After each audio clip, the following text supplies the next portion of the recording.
Assalamualaikum warahmatullahi wabarakatuh. Halo semua teman-teman. Bagaimana kabarnya hari ini? Alhamdulillah baik. Jadi pada kesempatan kali ini saya akan membahas tentang percaya diri. Percaya diri ketika kalian sudah dapat menggenggam rasa takutmu dan ketidaksiapanmu. Jadi rasa percaya diri ini tidak dapat muncul karena tidak serta-merta ada atau tidak harus ada prosesnya, yaitu persiapan yang matang. Jadi percaya diri ini terdiri dari dua suku kata, yaitu percaya dan diri.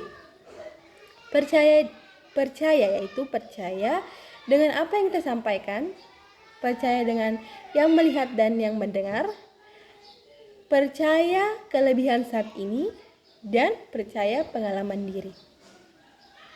Percaya apa yang kita sampaikan. Materi atau informasi yang kita sampaikan harus benar atau berdasarkan fakta. Jadi saat kita mencari informasi atau kita membaca buku, melihat di artikel, kita harus memperhatikan apakah ini fakta atau tidak, atau hoax. Itu tidak termasuk dalam public speaking. Jika seperti menggosip, itu tidak, harus berdasarkan fakta. Siapa yang mendengar dan melihat, itu berarti kita berbicara tentang audiens. Banyak cara yang dapat kita lakukan ketika kita ingin agar audiens kita memperhatikan dan mendengarkan dengan baik. Seperti ketika ada yang berbicara di belakang, kita dapat mengajukan pertanyaan atau diam sejenak. Itu dapat kita lakukan ketika ada orang atau seseorang atau yang bercerita saat kita melakukan public speaking atau menyampaikan materi.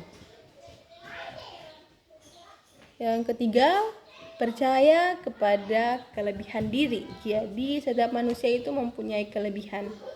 Jadi jangan insecure jika kita merasa saya ini selalu kurang, padahal itu Allah ciptakan kita. Itu harus balance karena Allah menciptakan pasti ada kelebihan dan kekurangan. Jadi kita harus bagaimana pintar-pintar kita mengelola saja. Bagaimana kita harus mengembangkan kelebihan itu dan mengcover kekurangan.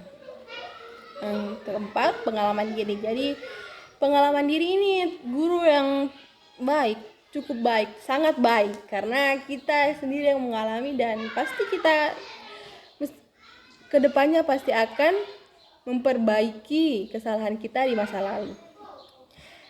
Yang kedua yaitu diri. Diri itu penampilan, wawasan, value, circle, pengalaman, dan role model.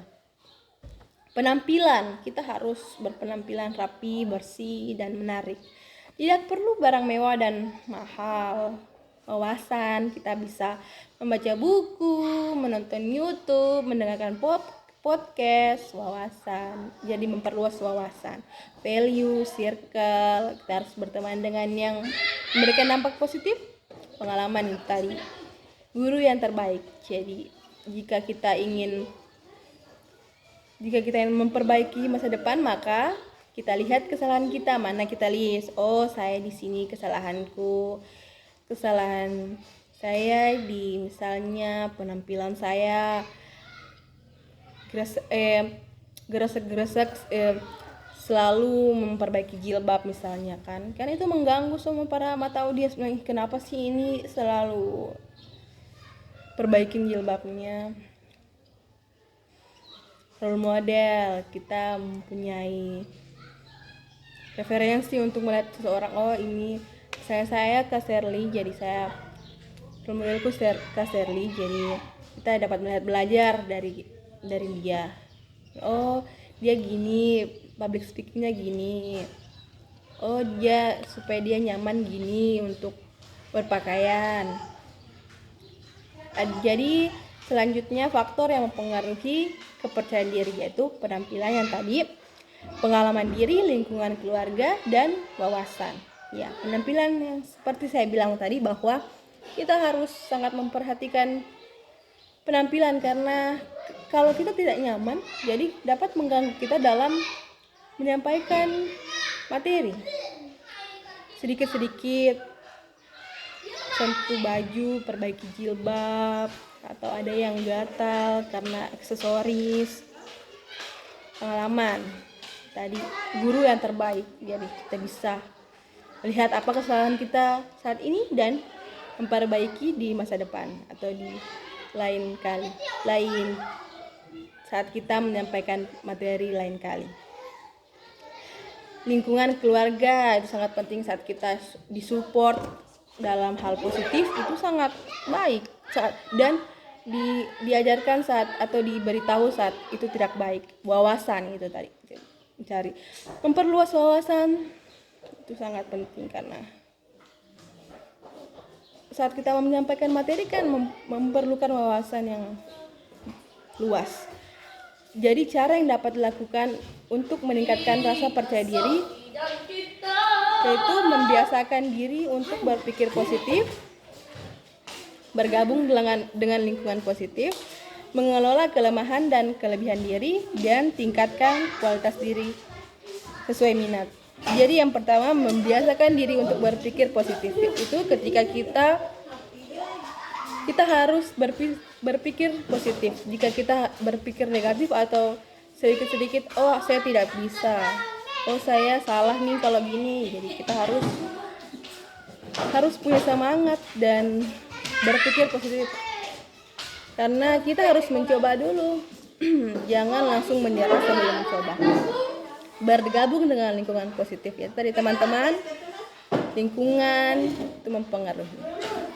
Mengelola kelemahan dan kelebihan diri. Jadi kelemahan, kita harus mengcover kelemahan. Oh, misalnya saya kelemahannya di sini bagian public speaking. Kita harus terus belajar walaupun tidak harus sempurna, tapi lebih baik kita harus berlatih mengelola kelemahan dan kelebihan. Kelebihan harus kita tingkatkan lagi. Tingkatkan dan yang terakhir tingkatkan kualitas diri sesuai minat. Misalnya kita berminat di bidang olahraga, kita bisa menjadi, kalau misalnya kita mau di bidang bersangkutan dengan public speaking, kita bisa jadi tutor di bidang olahraga, membuat konten-konten dalam bidang olahraga dan sebagainya.